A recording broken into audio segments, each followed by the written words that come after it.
Hour 2 Overdrive continues, powered by FanDuel, bringing you everything from the opening line of the final score. Bryan Hayes, Jamie Noodles, McLennan, Jonas Siegel. Man, the conspiracy theories were flying last night when the Mavs won that draft lottery. Like that. It's fixed. They've known about it forever because that's why they made the trade. Well, No. Yeah, go ahead. No, you explain it. Well, I think it was, again, I don't believe that this happened, but I totally get why people believe it happened. The Lakers are the most important market in the sport. Right. And LeBron's getting up there in age, and he's about to turn the page. We got to get a young superstar out there. So the conspiracy theory is keep it quiet, get Luke at L.A., and if you can do that for us, we'll make sure Cooper flags at Dallas Mavericks. That's too stupid. That's a conspiracy theory, I think though. one that makes sense is the fan base in Dallas hated that trade, understandably. Worst trade ever. Yeah. Like, they're turning their back on the franchise. If I was the league and I wanted to do a little shaking and save it a little save it, I'd be like, you know what? We got to save this franchise because there's no coming back from this. Right. Let's get them Cooper flag. So they're basically saying, because of your idiocy in trading him, yes, and the reaction. we'll save you. Yeah. Like, there are people thinking like they need to move the team, like the ownership needs to sell the team. now no one's going to remember. That is a more reasonable conspiracy theory. Now, the sexier one is mine. Yours is better. The whole Lakers and everything. We got to get Patrick Luka to Ewing. Is there Hollywood. one conspiracy theory you actually believe? Like, in sports? no, just in the world. Oh, I believe a lot. You believe a lot. What's your favorite one? Well, no, I'm not going to say it because it's, Why? Give us, I'm not give us one. we don't talk politics on. It's and not there's about lots of- politics. It doesn't have to be politics. You could say Kennedy? that aliens are alive.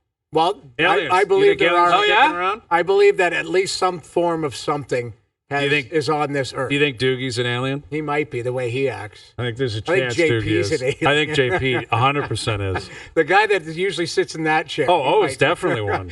So the I've point always being, believed that. There are some things out there that you're like, all right. I like to think outside the box. It doesn't mean I'm right. And it doesn't mean. But my point is, What's it's- your proof of this? Like, do you have any theories about like things you've seen? No, Any- I actually. Here's a crazy one. Do we have He's a time? rabbit hole guy. Yeah, go I ahead. played with a guy named Larry DePalma in the minors. Look him up. He could shoot the puck like I've never seen. The guy put it through the boards. He claims to have seen a UFO twice. Twice. Oh, yeah. Sure, why not? But in the end, I don't know. I just think there is something. There's a life form somewhere out there somewhere, in the universe. and it's not I can get behind crazy that. to think, but that's a conspiracy. And you think they've I been can here? get behind that. They've I don't come. know. There's Area 51. All of these things. My number one is the moon, the landing of the moon. I'm not buying that. Well, that's There's there's that I don't know if streamer I'm that buying goes that. up to Neil Armstrong. Is like swear he's got a Bible. Swear on a Bible you walked on the moon. They're Yeah. like I'll kick your ass right now. Get the hell out of here. It's just there was too much of a fight. They're That going could back be and forth with the Russians. That could be a farce too. There's Yeah. Good lots of like. That one seems like one I think most people could get behind. I don't know if I'm buying why that. is the flag blowing in the wind when there's no Yeah. atmosphere there? There's some guy with a mic boom in the background. It's like, how'd that guy get on the moon? Yeah. So, anyways, no, I don't want to be known as like a crazy one, but like I do. What I like is these alternative views, but I try to keep balanced on it and go, okay, if you're going to look at this way, you got to look at it this way, and then you make your mind up. But in the end, like So you're not buying this one that Cooper Flag is in Dallas. Well, because Adam Silver It's a cooked very something up. big coincidence. Put it Okay. that way. I'm Yes. not going to go that far because that would be accusing the league of cheating. What's more Patrick likely? Ewing one I could believe. Well, that one, Because that one, the league needed New York to get Keep in going. The mind league was was- in a bad place. David Stern had just gotten there. in today's world, it's hard to get away with anything Right. because of the technology. Back then, it's like there's no Yeah, exactly. There's no paper trail back then. funny business could happen, and they're like, believe we told you this is what happened. Sure. Well, Adam Schefter, who I was not expecting to tweet out what I found to be the most interesting tweet of the night last night, Right. because, Dallas wins the lottery. The Sixers move up. They have no right to move up either. Pathetic the season they just had for them to move up when their pick was top 6 protected too. They move up, and the Spurs. You just got Wemby. Why are you up at 2? That to me is disturbing. They've won 5 championships in the last 30 years. Why do you get more? Right. But I can't, in Toronto, you can't complain that much because the Raptors, they've won a championship. They've won the lottery. Right. That was a tough win. They won it with Bargnani, but they also won it with Scotty. They were 7th and they moved up to 4, and they got him. They made a great trade, a draft night, Jameson for Carter back in the day. They've had rookies of the year. Like the Raptors have not been anywhere close to a few teams in the league. If you're a Charlotte Hornets fan, you have no reason to ever pay attention to anything ever. The Wizards are not far behind. The Kings are not far behind. But I didn't realize this. Adam Schefter tweeted out that since the NBA introduced the draft lottery in 1985, the Utah Jazz have never drawn the number 1 overall pick, nor have they improved their draft standing. Not once have they gone from they were supposed to pick 5th, but now they're picking 3rd.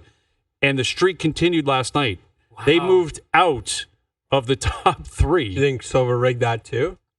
I wouldn't be shocked. Now, that one I can get behind because nobody cares about Utah. Maybe. That's why. Yeah. Exactly. Like Utah, no one cares about the Utah Mammoth. What are we talking about? I bet you Bruce loves the Utah Mammoth. Possibly, Bruce. Guarantee you. Do you think he's a fan of that new name? That's what I'm saying. I guarantee you he thinks that name is I bet unique. you he's played there in the minors before. Well, I played there in the minors. I actually played for the Utah Grizzlies. I think I played maybe against Bruce. Well, I did play against Bruce, but maybe not when I was with Salt Lake. Okay, here he is, TSN Hockey analyst, joining us here on the Maple Toyota Hotline, Bruce Boudreau. Are you a fan of the name? You guys. Yeah, it's so stupid and ridiculous. Utah Mammoth, Bruce. Are you on board with that or what? Well, I think it's going to be like the Kraken. Everybody hated it at the beginning, but they sold tons of merchandise. What I don't want to see is them saying, "Oh, there's Logan Cooley of the Mams coming down the ice." I don't want them to short form. Like you can call the Avs, and everybody else, but I don't think you can call the Mammoths the Mams. No, I'm with you on That's that. fair. Yeah, it's got to be the complete name. Well, there's Mammoth all the time. Unless there's a unique nickname for them. That's the thing. But why not call them that then? Like, what would that? So the Leafs are called the Buds. Yeah, right? I'm not they a fan tried of the that. Yetis, right, and they couldn't do it. Right, but maybe there is some short form, or maybe a nickname that they are going to develop in Utah. But I agree with you, Bruce. The Mams or whatever. The Mamai. Yeah, that would be no good. Would be no good. What if you called them the Tusks? I don't know. You see the two tusks on the jersey? I don't know. Yeah, that's not bad. Good. Somebody's going to figure out something, and because nobody's going to want to call them the Mammoths all the time, even though when they're talking fast. But they are what they are. Yeah, you're right. Nobody calls the Kraken the Cracks. So. That would be a good one, though. The Crack or the Cracks. Give it time. It's just a matter of time, Bruce. Yeah. So, Bruce, I'm curious your take on what appears to be the approach of Craig Berube here, that if you go based on what we saw at practice today, he's not going to change the lineup leading up to Game 5. If that, in fact, is the case, are you surprised at all, and how would you handle it if you were in his shoes? Well, I mean, I guess there's two choices. There's putting Stolars in if he's healthy, and there's putting Robertson in for somebody.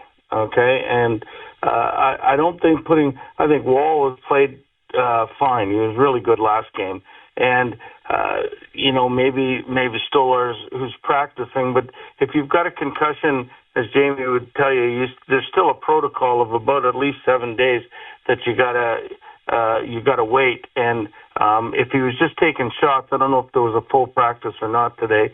So I think going with Wall is the safe issue. And I don't think the one player that I was talking about up front, whether it's Robertson and taking out whether it be McMahon or Pacioretty or whoever, I don't think that's a difference maker. That's not turning the needle for me. So, I mean, to me, I would be sitting there, boys, you got us here. You guys got the 2 wins. You guys got the 2 losses. I'm counting on you, and you make it sound as if you really believe in all of them and hope that they go out and prove it to you. I mean, obviously they didn't look very good in Florida, but I believe that the Leafs can be a different. I haven't seen them look bad 3 games in a row for a long time. So I think they'll come back and be a real good team tomorrow night. Well, Bruce, we were talking about whether they should change up that top line and maybe flip Nylander and play him with Matthews. And Bryan and Noodles both brought up that he's kind of done this all year where he's just kind of kept calm and not changed things up. So I wondered, like, as a coach, what is that line you walk between, I need to make an adjustment, but I also don't want to send maybe panic to the room? Yeah, I mean, I don't think they're in a panic mood. I don't think Craig's a panic guy. But, I mean, I did it often. If I'll go back, I did it often in all the 4 teams that I was on, that, you'd keep, say, Backstrom and Ovechkin and somebody else together. But if it's my job as the coach, see who's going. And at the end of the first period, if somebody's not going, then you make line changes. And then even if they go good, well, the next day I'd go back to the same line and see how it goes. And then if that, you make adjustments during the game. I think he's going to be going with what he thinks is the best combination to win. But if somebody's not going, he's also smart enough to make those adjustments quickly and hope it doesn't, it's not too late to make them. I don't think they've interchanged these lines an awful lot. I don't think putting John with Marner and all of a sudden changing it is going to be the biggest difference in the world. It might. I don't know. Maybe I'm too old to think those ways, but I do believe that their best lineup is the lineup they've got. If it doesn't work, then all of a sudden we start getting a little bit desperate as the game goes on, and we start making line changes or shortening the bench or doing something like that. So, sometimes your fourth line is playing so good, you start playing them a little bit more. So, those are all things that coaches do during the game. With Bruce Boudreau, our TSN Hockey analyst. So the Jets and Stars have Game 4 tonight, and Miro Heiskanen is back for the Dallas Stars. How big of a boost do you think that is for Dallas, and how much more difficult is it going to be now for Winnipeg to get a win tonight that feels like a must-win for them? Well, when you look at it on paper, you go, oh, no, now we're down and we're facing this guy. It's going to be tough. I hope he's ready. He's been out 2 months, I think, at least, right? And so it's going to, he's going to take a little bit of time to get going. But sometimes, and I'm just trying to be a positive guy as a Leaf here, sometimes what happens is now the rest of the guys go, well, we got Mikko back or Nico back, and all of a sudden we don't have to play as hard because he's here.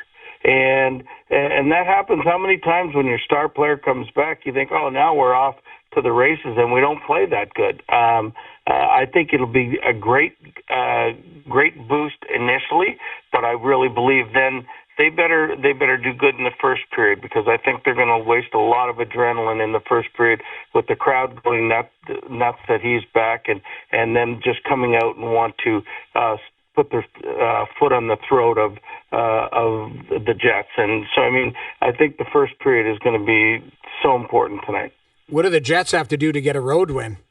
Connor Hellebuck's been pulled 3 out of the 4. He gave up a 5-spot last game, although I wouldn't lay it at his feet. But, they've been great at home, Bruce, but on the road, it's not been a great formula. What do they need to do to calm that crowd or, take the crowd out of it to try and get back into this series?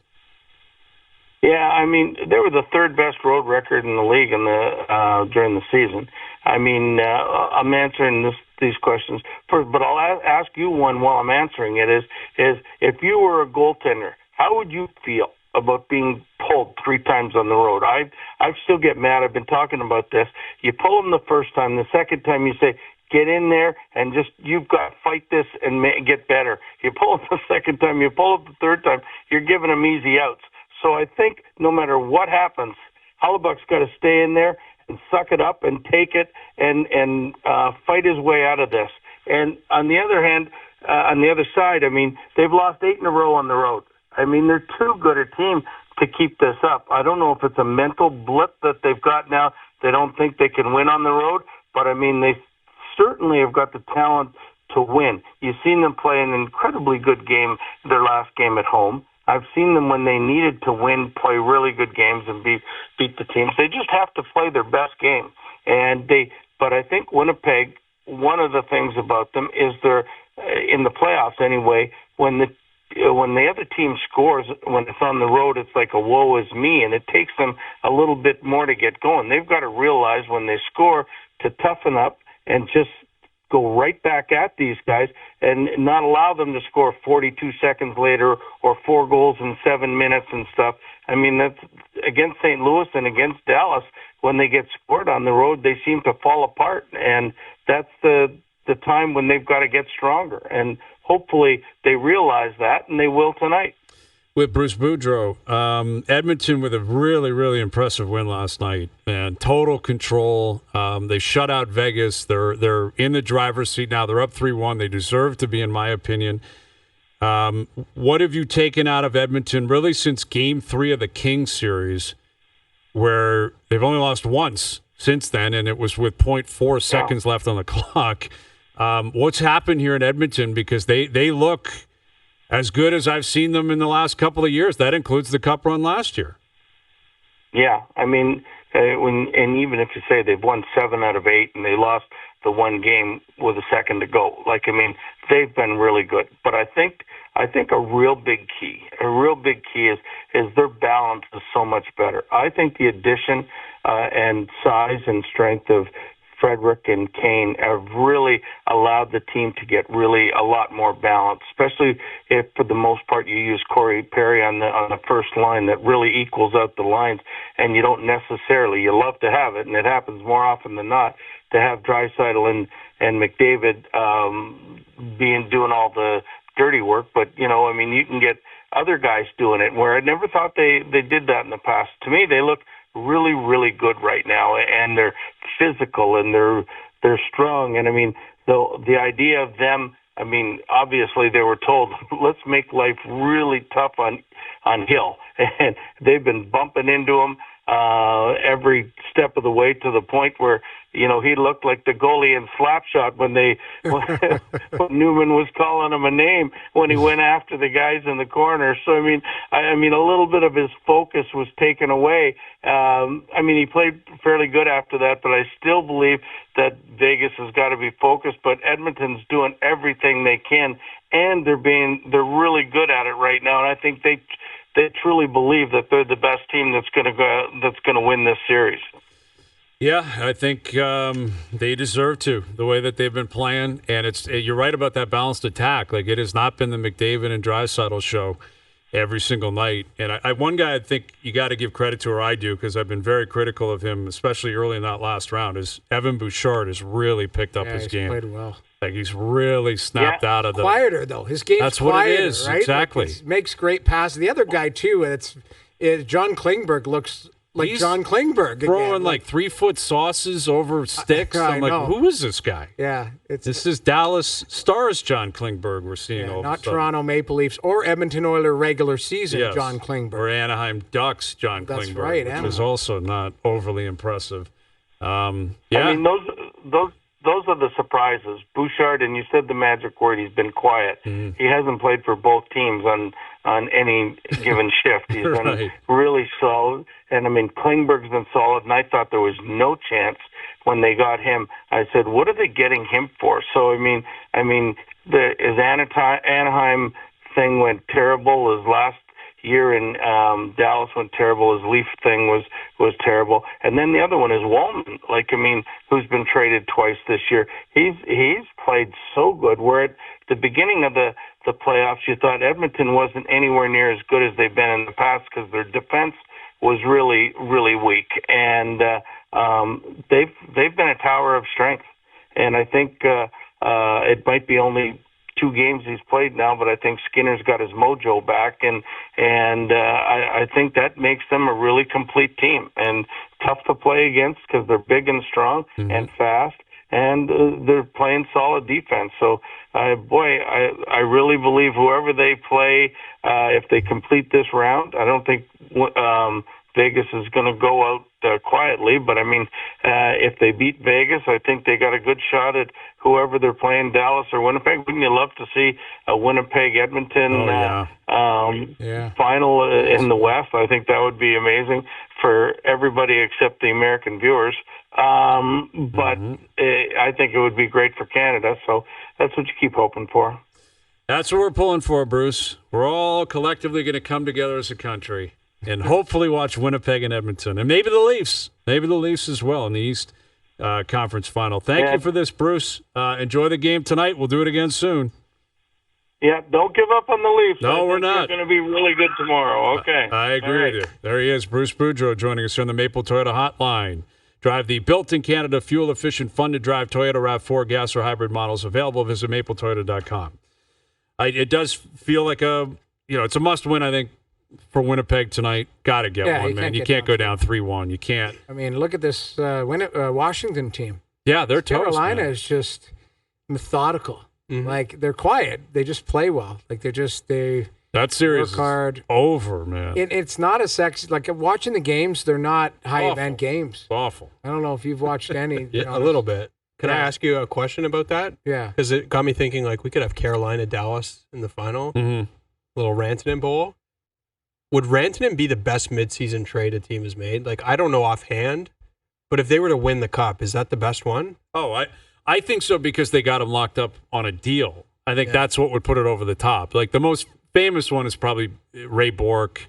Yeah, Joe Nieuwendyk. Joe Nieuwendyk was a great one. Calgary to Dallas. That was for Jerome Great one. McGinley. That's, yeah. And they won a cup. On the management group. Yeah. They made the trade. They knew how good Iggy was going to be, but they needed a Nieuwendyk to get them over the top. That's a great one. That's a good one. And I'm sure there's been There's other lots, ones. but I mean that one comes to mind just because Craig tells that story all the time. He goes, "We love Jerome.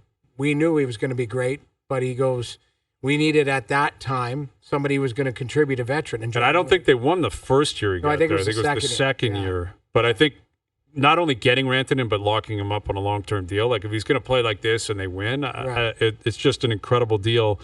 That's the worst. I mean, with all due respect to both teams and markets, if it's Carolina, Dallas, you're like, come on. There's all these possibilities for Canadian teams, for even Vegas and Florida, Washington with Ovi. But right now, man, Carolina's getting the job done. And Dallas, I think, is Dallas looks like they're the a best favorite team. to win. Yeah, I think it feels to me like it's going to be Dallas Edmonton. That's going to be a great series. That'd be great. I think that's a coin flip in my opinion. But yeah, and what Bruce said on the way out, I mean, with the Leafs tomorrow night, it feels like, even though it's 2-2, it feels like a must win for them. But I think they respond. I think they're going to play well tomorrow. Yeah. I'm not going to sit here and guarantee a win, Well, but I don't think they're going to get blown out or anything. They haven't been blown out at any point during the playoffs. They've done a very good job of showing up and ready to play. Yep. And I think they will tomorrow, too. Yeah. I agree. And the building it's always an intriguing storyline. What's it going to feel like? I think there'll be a lot of nervous energy down there. Are you going to be in the building? I will be in the building tomorrow Aren't night. you a good luck charm now? Yeah, it's flipped. Whenever I'm down there, they win. They win. Yeah, generally speaking. I gotta say, I think the building in the playoffs needs to be separated from the building in the regular season. It's been phenomenal in the playoffs. Great. It's been an unbelievable atmosphere down there. Yes, it's every game I've been to, and I've been to all of them, but one. It's been just incredible. Mm-hmm. Like, they've all been incredible. But isn't that what it's atmospheres? Of course, it's supposed to. No, but it's not like. It has this reputation of the crowd is terrible. Well, the crowd stinks in the regular season. Yeah, 100%. But in the playoff hockey, it's it good. should be exciting. It should be, because you know what? The guys who can afford the tickets, or people can afford them, actually sit in the seats and watch the game in the playoffs, as opposed to going down for a filet mignon in the club. That's a big part of it. They're actually watching the game and cheering for the team. Like, that's, or the people are big fans and getting those tickets from those corporate people going, "You're not going to use them. I'm going." That's a big that is something that does apply during the regular season, where there are, it's name a game on a midweek and people are like, I'm not going down to that game. The playoffs, like, people are dying to get down there. Right. And it's not that there aren't people that are itching to get into the building, at any point. It's just you don't have access to the ticket. The truth is, there are people that have access to tickets during the season, and they're like, nah, I don't know if I need to go, or if I do go, it's like whatever happens, happens. It's just such an amplified atmosphere when you're in a game like tomorrow night. Now, I think it'll be nervous. I think it would be rocking if they were coming home 3-1. Right. That's very clear. If it was a 3-1 chance to close tomorrow night, that place would be going insane. I still expect it to be crazy, but it's different with it being 2-2. And if Bob starts standing on his head or something, like, it could twist. And it won't twist because it's a bad building. It will twist because of nerves and anxiety and history and people worried about, what's going to happen here. Yep. But, the Leafs can control that.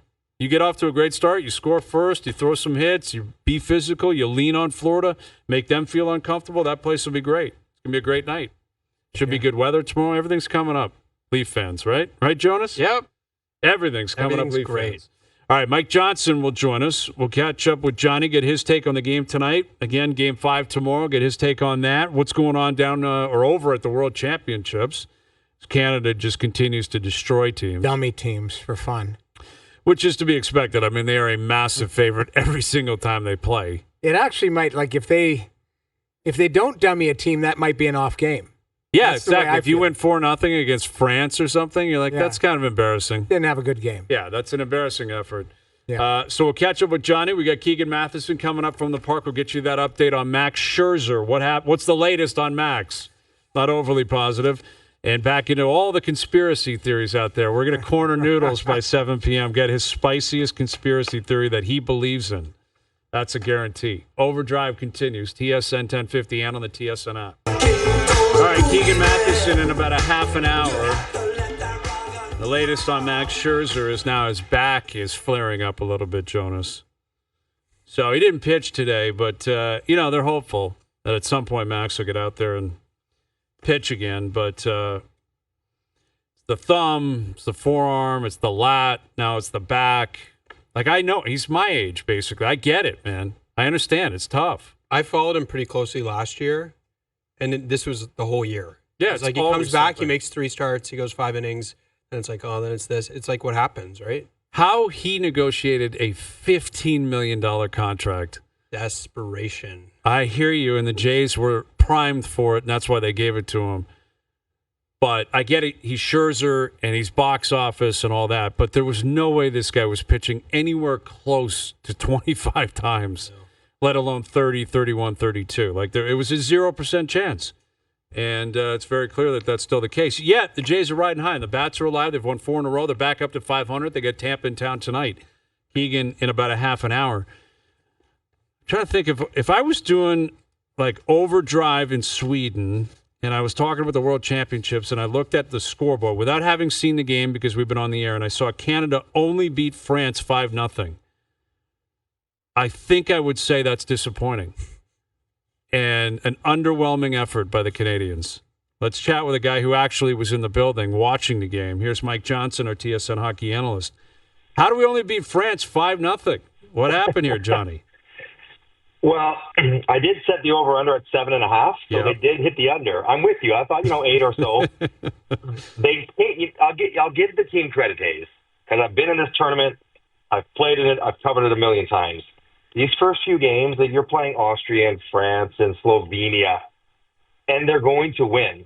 So trying to up the intensity for 60 full minutes can be a challenge. And I thought they played the first 10, 12 minutes really well. They scored 2 goals. It made it 2-0. And then they kind of got typically, predictably, a little bit sluggish, a little bit separated. They didn't really give up many chances. Jordan Binnington made his debut today in the tournament, so he's up and running.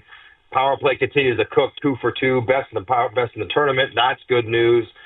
But it was like a professional, mature, almost respectful performance. They didn't want to try to score 18 goals, whatever it might be. So could it have been more? Yes. Would I think it's going to be more? Yes, but I'm not going to criticize them for it. It was a very, very professional effort in this tournament because there are games like this that go along where occasionally you get like a 4-2 game. You're like, what happened there? Mm-hmm. It wasn't really close, never really felt close. And they did what they had to do, which is all you're trying to get through in the first 3-4 games. Exactly. Get out there and win. Find a way to win any way it happens. You'll take it and move on. The same logic will apply tomorrow night down at Scotiabank Arena. Game 5, Leafs-Panthers. It doesn't matter how it looks, right? It's not how, it's how many. Find a way to win. But based on what you've seen through 4 games and the way that this series has played out, what is your best guess on what the game might look like tomorrow? In other words, high scoring like the first few games, low scoring like we saw in Game 4, kind of nervous energy early in the game. What are you anticipating, or what are you projecting could be the kind of mood of the game tomorrow night? Yeah, I mean, I think it will be played more on the terms of the Florida Panthers in that lower scoring, probably tighter checking, pretty physical, certainly nervy and tense for Toronto Maple Leaf players and fans, because even though they're even with 2 out of 3 games at home, that is actually a pretty good position to be in. When they were the better team in the regular season, it just doesn't feel that way right now because Game 4 went the way it did. But I think it'll be sort of Florida's onto their game. They make you play the way that they do, and when they do, they're hard to beat. But I think Toronto's going to have to find a way to almost beat Florida in that style. Not at Florida's game, but playing that style to have success. I expected like 3-2, 3-1, empty netter kind of game, super tight, and someone's going to have to find a way to break through for Toronto, get around the front of the net a bit more, right? Get the puck, possess it, and get to the front of the net where the goals are scored, where Matthew Nye seems to be about the only guy who can get his handle on it in around there. I do think coming home, Hayes, the matchups will be different. I think you want to keep William Nylander away from Gus Forsling, because Forsling might be one of the few players who could sort of skate and have the feet to try to corral Nylander. I don't know if they like the Lundell matchup with Matthews. So they could dictate stuff there and maybe give Toronto a better chance to find some open ice. Well, so Mike, I chatted briefly with William Nylander today, and he mentioned something exactly what you're talking about. He said we need more playoff-style goals. I think that's probably exactly what you're talking about. But I was actually curious to know your thoughts on, it looks like they're going to keep the lineup the same. And I wonder why you think Matthews Marner hasn't really been the same in the playoffs as it is in the regular season. Why do you think it's just been a little, I don't know, not there? So, I mean, first off, I'll say, I was checking today at 5-on-5. I think Matthews is 10-4-3 against. Yeah, and that line in this series is 5-2. Right. So while the sky is falling because he doesn't have any goals, the sky's not falling because when he's out there, he's outscoring the opposition. I think why it has a hard time working against Florida specifically, or maybe just in general in the playoffs, is anything else. The answers are obvious. It's tighter checking. These guys thrive on open ice, and they're better at open ice than the players that they play against the regular season. But there's less open ice there, so their numbers are going to go down relative to what they experienced. I think Mitch Marner, who's been good, he's been solid, he's been good. I think Mitch Marner specifically is a guy who thrives on sort of puck touches, possession of the offensive zone, and generally works the edges of the offensive zone and then creates for his line mates in the center. And he doesn't get nearly as many touches. And you certainly don't really score from the edges. You get points, perhaps, but you don't often score. He had the one goal as a wrister kind of through traffic that was not lucky, but an unusual goal. So, I mean, I think there's style reasons. I think Florida obviously is a very good defensive team when they're on top of their game. That doesn't help. And I don't want to go back to it because but the reality is, I am fully anticipating some sort of update whenever the Leaf season ends, whether it's in a month or it's in 4 days, that Auston Matthews has something wrong with him. Like something. Because in that dynamic with Matthews and Marner works the edges, Matthews works the interior, right? He's got the body to get there. He's got the quick release when he gets there, but he's just not quite as good at it right now. He's not quite as explosive getting there or shooting it once he has it there. And so the whole thing doesn't look quite as good. So that's the synopsis, and that's not new, what I'm talking about, except for maybe Matthews' health. That might be the newest development this year. But that's sort of been the story of their existence in the playoffs, and it's exacerbated because they're playing Florida, who is as physical, as organized, and as pressuring as about any team in the league. Yeah, I don't want to put the cart before the horse and start discussing hypotheticals after the series, but Matthews was pushed on what happened to him last year against Boston, and he said nothing. So why would we expect he's going to give you details this year? And if he does give you details, it's been 6 months, right, Hayes? It's been since training camp. He's had stuff going on. So it almost I'm not saying he owes, and when I say we're going to hear about it, he's very private, and he might not say anything. He'd rather just take, because if they don't say anything, it reminds me. Remember when Joe Thornton had that one playoff series in Boston? He was playing with, I think they were playing Montreal. He was playing with a broken rib or torn rib muscle, and he was a shell of himself. But in the postseason presser, nobody said anything. And he was crucified for the way he played, even though everyone in the organization should have known why he was playing the way he was. I almost think for Matthews' own benefit, if there was something wrong with him, they should say, like, yeah, all year he was dealing with a herniated disc. All year he had a hernia in his groin, whatever. Just to let people know, like, that this is what was going on. It wasn't just fully healthy, and this is what he looked like, because that would be strange. That would be a stranger answer than nothing. Yeah. Yet again, in the past, they've done that, and I get it. This is longer, we believe. It's been longer. Yeah, the guy's averaging over 22 minutes a night, killing penalties, taking draws. And playing well, just not scoring. That's my thing. Like he's got to score. I'm sorry, I can't accept you just. Hey, sorry, man. You're in year 9 here, and he scored 3 goals in his last 20 playoff games. I'm sorry, you just Draisaitl played with. What did he have a couple years ago? It was ankle sprain. Gruesome. He could barely move. Gruesome. He could barely move. What did he do? Scored every single night. So this is the playoffs, man. Everybody's hurt. You think Kachuk could barely move? But you can see he's not the same, right? Like, in which way? When he shoots the puck, it's not the same. How? It's not as quick. He's not beating goalies clean. Could he be overthinking it? Does it look the same to you? I would argue that the backdoor Bobrovsky where he waited on him and then tried to put it top, that's not injury, man. That's overthinking. Was that the one where he kind of double clutched it a little bit? That has nothing to do with injury, when man. He didn't need to. Yep. I'll say this, Hayes.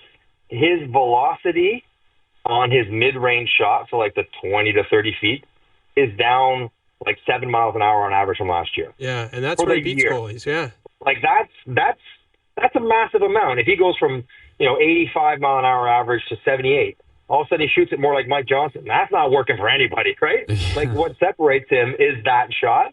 So if the injury is related to his ability to shoot the puck, then there is something. I'm not giving anyone a pass. Like, I get it. You're right, Hayes. This is the playoffs. Yeah, you got to play. This is the second round. And we have this conversation all the time. Jonas is on my side. Like, I very much can appreciate the process and the randomness of the results. And sometimes you can't control the results because you got to control the process. That's in the regular season. Right now, process means diddly, means absolutely bupkis.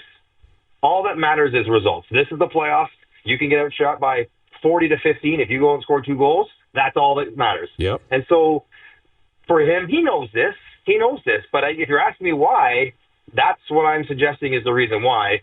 And I don't know how that gets solved for tomorrow's game, other than perhaps getting away from some matchups, other than perhaps a change in strategy or philosophy on the power play, and maybe a smidgen of luck would be nice for him as well. Well, absolutely. There's things around it, right? Yeah, for sure. I mean, and the beauty of it is, Jonas, you can jump in here, is these are the legacy games now.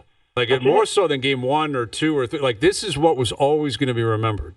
You got through the first round. He scored the first goal in game 6. That was very significant. Mm-hmm.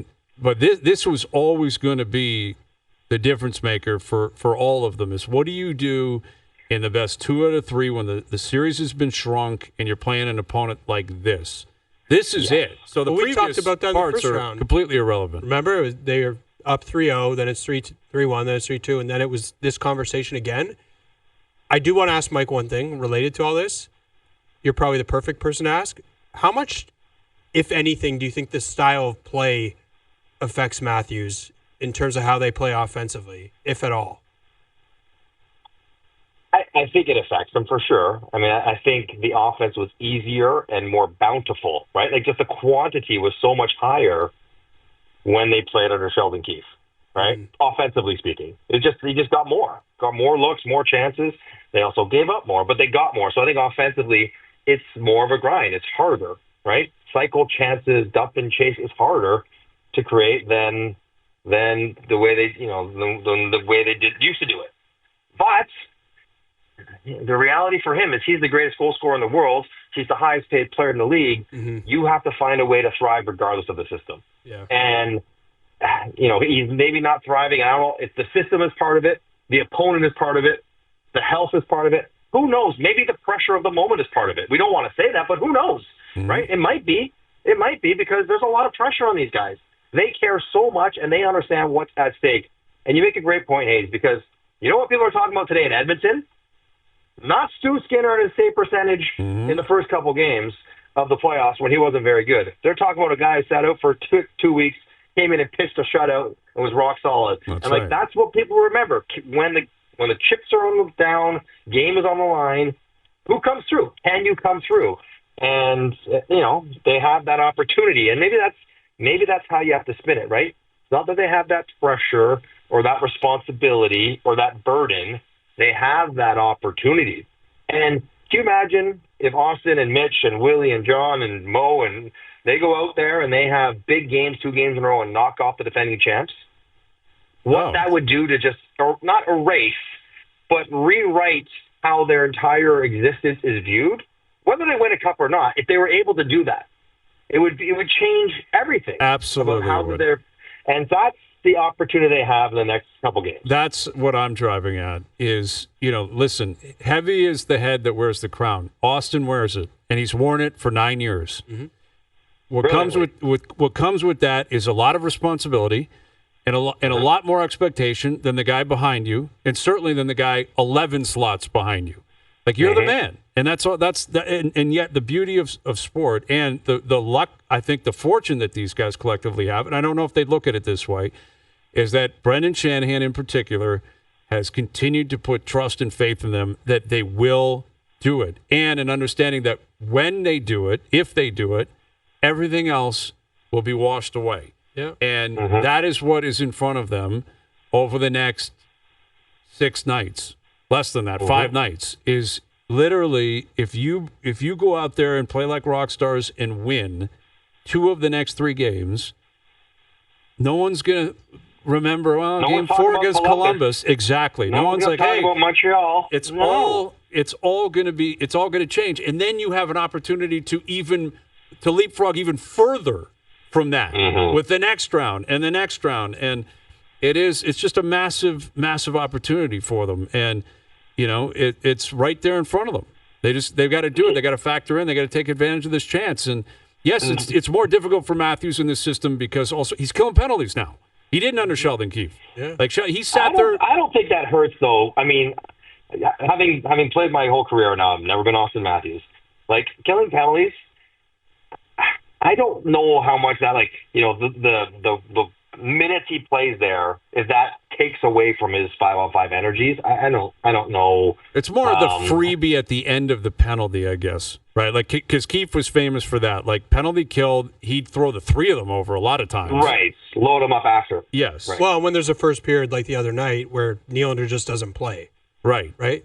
Yes. And I guess that, which is a disaster. But that's the opposite. The opposite is Auston stayed in the game, and Mitch stayed in the game because they were playing, and they had their legs, and I don't know. It's the thing is, Hayes, right there you laid it out perfectly.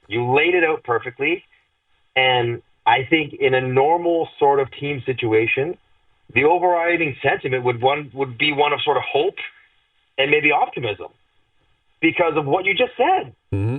What you just said. But because of the reality of their history and how bad Game 4 looked, there probably doesn't feel that sense of hope and optimism.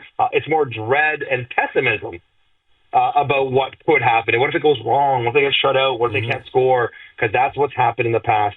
This is the reality that the guys who've been here for a long time that they have to carry until they push it aside, which they could in just 2 good games. Or not even 2 good games, Hayes. Yeah. It could be 2 crappy games and 2 wins. Yeah. Like, that's it. Yes. That's it. Win 2 games. It could be Joseph Wall being great. It could be Max Domi coming through. It could be Steven Lorentz off his butt. And they're like, you know what? They're different. Yeah. These guys are different. Yeah, that's right. That's right. What is at stake. That is what's at stake starting tomorrow night. All right, Johnny, we'll leave it there. Enjoy yourself over there, buddy. We'll do it again later in the week. All right, it's going to be a late night tomorrow night. Staying up to watch that one. I might have to go live with it because I honestly. I know, I'm jacked. I'm not the car trash guy. Like, I'm not staying up to see Toronto do poorly. I generally kind of want to see the guys do well. Mm-hmm. I want to see the guys, like, whether they win or lose.